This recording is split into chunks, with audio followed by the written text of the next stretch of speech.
Sedangkan kalau ada sidang kabinet dan kemudian memutuskan, dan dalam hal ini seperti Bappenas ditugaskan, mereka kan sudah punya alokasi anggaran yang ada di dalam.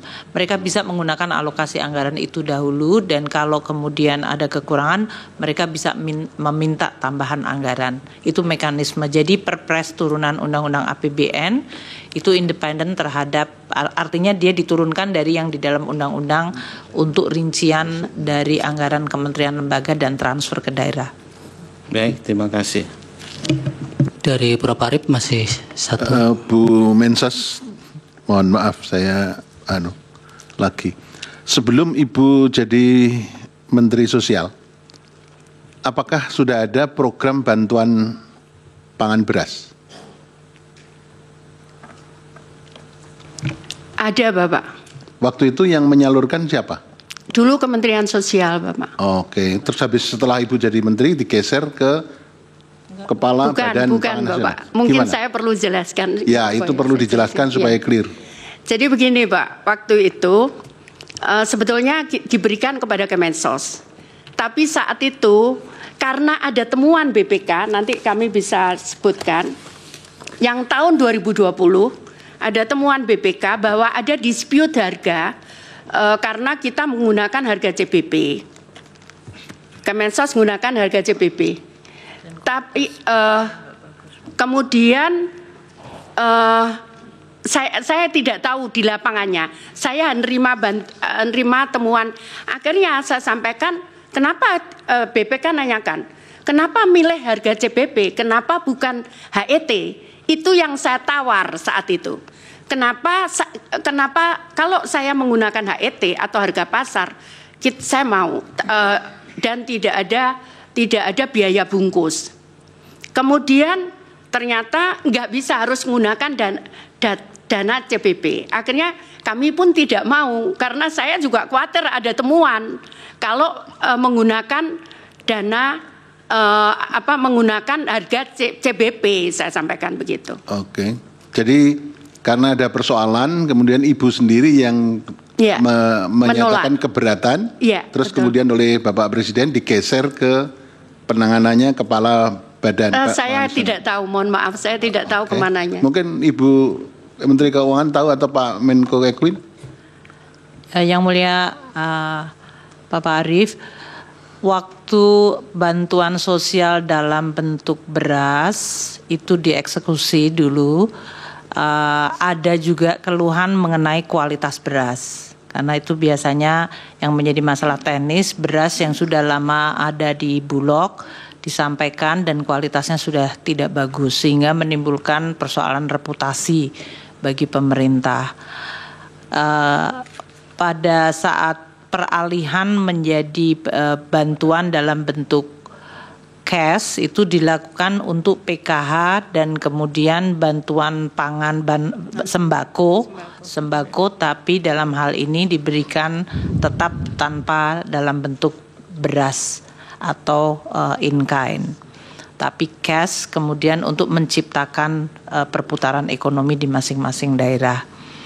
Sedangkan yang Bappenas itu dibentuk tahun 2022 merupakan turunan dari Undang-Undang Nomor 12 mengenai pangan, ketahanan pangan. Itu tujuannya memang cukup luas. Kalau tadi saya sampaikan di dalam presentasinya, termasuk di dalamnya adalah stabilisasi dari harga pangan, namun tidak hanya dari sisi harga, tapi juga pengadaan dan juga jumlah stok, distribusi dan bahkan antar daerah. Bappenas sebetulnya mandatnya 11 komoditas untuk masalah ketahanan pangan. Namun untuk tahap yang pertama karena baru dibentuk tahun 2022, fokusnya hanya 3, yaitu beras, jagung dan kedelai. Nah, untuk yang beras ini tentunya begitu masuk masalah ada El Nino, jumlah kurang. Oke, kita langsung berbincang bersama dengan Radian Syam selaku pakar hukum tata negara. Selamat siang menuju sore ini, Bang Radian. Selamat siang menuju sore juga, Mbak. Oke, tadi kita sudah menyimak ya jalannya persidangan. Tadi sudah ada keterangan dari 4 orang menteri yang dihadirkan di persidangan pada hari ini. Mungkin pertanyaan saya sebelum kita bahas soal detail teknis persidangan, soal substansi, kita mau bahas dulu secara helifinya begini, Bang Radian. Kalau kita lihat yang disampaikan oleh Ketua MK bahwa kehadiran dari 4 orang menteri ini kan kapasitasnya bukan sebagai saksi ataupun ahli ya. Jadi seberapa besar potensi keterangan dari 4 menteri ini berpengaruh terhadap hasil keputusan MK nanti? Baik, ya sebelum menjawab tadi pertanyaan dari Mbak Vita, saya ingin menyampaikan bahwa gini, sekali lagi kan hadirnya 4 menteri ini atas kepentingannya mahkamah. Kan gitu. Jadi saya sangat mengapresiasi dan bangga apa yang dilakukan oleh mahkamah dengan mengundang 4 menteri ini, dan kemudian mahkamah mengatakan ini adalah bagian dari kepentingannya mahkamah untuk menjawab keraguan-keraguan atau menjawab anasir-anasir liar yang ada di ruang publik gitu ya. Yang kemudian akhirnya ditarik ke mahkamah, yang kemudian akhirnya mahkamah mencoba menjelaskan. Nah, seberapa besar pengaruhnya terhadap keterangan para 4 menteri ini, saya melihatnya malah justru memperkuat dan kemudian membantah anasir-anasir yang ada di luar gitu. Dan tadi kita bisa lihat bagaimana keterangan-keterangan para menteri tersebut, dan sebenarnya juga tidak ada seberapa kuatnya terhadap permohonan para pemohon. Oke, artinya tidak berpengaruh signifikan terhadap hasil keputusan nanti akan disimpulkan oleh Majelis Hakim MK ini?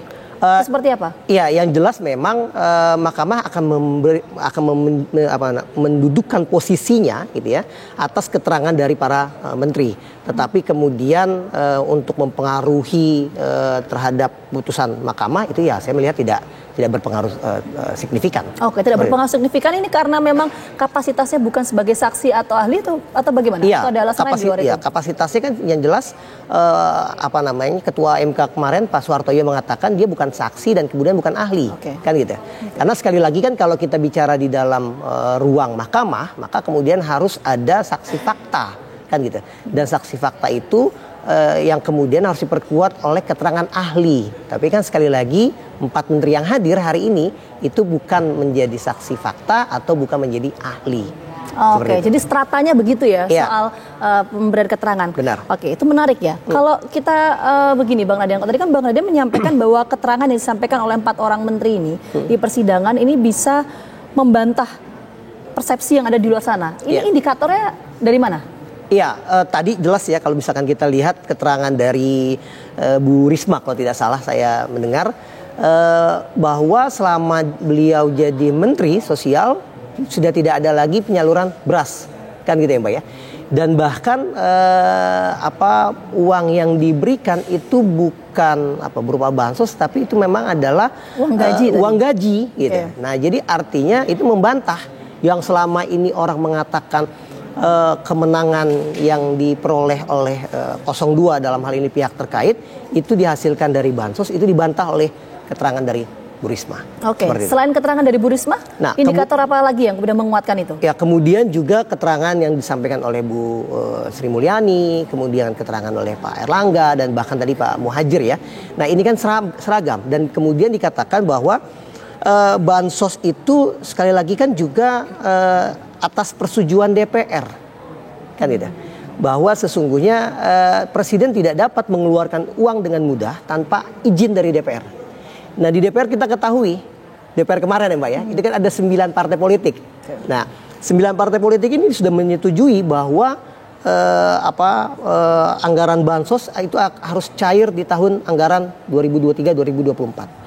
Nah, artinya tidak ada alasan bagi pemerintah untuk menghambat untuk tidak cair. Oke, itu soal proses pembahasan anggaran ya. Nanti kita coba berbincang lagi, tapi kita coba menuju ke MK lagi. Kita akan dengarkan kesaksian dan juga keterangan yang disampaikan oleh Majelis Hakim dan juga 4 orang menteri ini. Siap.